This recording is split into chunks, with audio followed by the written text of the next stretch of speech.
Some of Us Are Liars by Fiona Cummins. Read by Olivia Dowd. Next morning, I went up into the room. Snowdrops and candles soothed the bedside. I saw him, for the first time in 6 weeks. Paler now, wearing a poppy bruise on his left temple. He lay in the 4-foot box as in his cot. No gaudy scars. The bumper knocked him clear. A 4-foot box. A foot for every year. Seamus Heaney, Midterm Break. Press Association, PA, breaking news. Midtown-on-Sea, 18th of November, 2023. Essex Police has confirmed that an arrest was made this morning following an 11-month investigation into the murder of one of its officers, Detective Constable Douglas Lynch. The police officer was found dead at his home in December last year, with his wrists and ankles bound, and multiple facial lacerations consistent with a seagull attack. A post-mortem revealed that D.C. Lynch, who had a phobia of birds, died from heart failure induced by fear. This is a breaking news story. More to follow.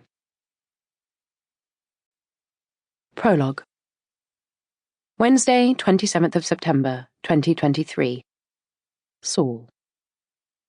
The call came on a sultry night, when it seemed as though summer would last forever, and winter was a lifetime away. Saul Anguish was gathering marsh sunfire, cutting through the succulent stems with the edge of a blade. A wisp of snipes was wading through the wetlands, their bills probing the mud for insects, the striped crown of their feathers illuminated by the dying rays of sunlight. It was from a number he didn't recognize, but the young man had been primed to expect it. He placed the vivid stalks into his cloth bag and kicked at the crusted edges of the salt-soaked earth, watching colours bleed from the sky. The voice was male and authoritative.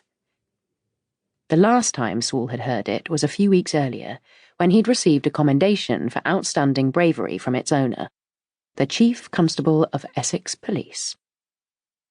Lauded for the brilliance of his tactical thinking and his unparalleled courage in saving the life of a young boy, Saul, with few friends and no family to celebrate his success, had slipped away from the ceremony as soon as the official photographs had been taken.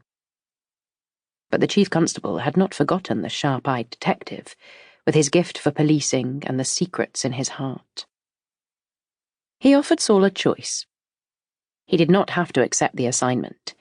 He understood if it put him in a difficult position among his fellow officers, if going off-book didn't conform to his personal code of ethics, if he was unable to operate alone and under the radar, if lying for the greater good went against his principles.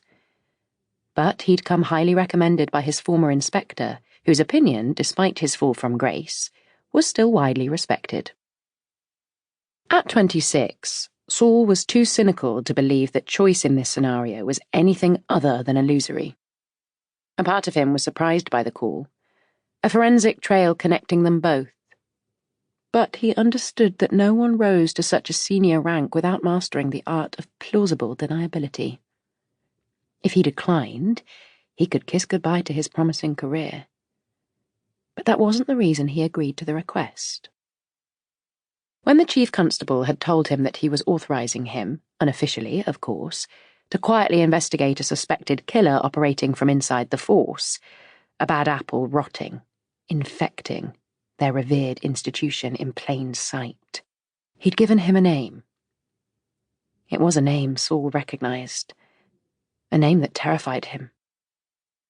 But knowledge was not only power, it was a weapon.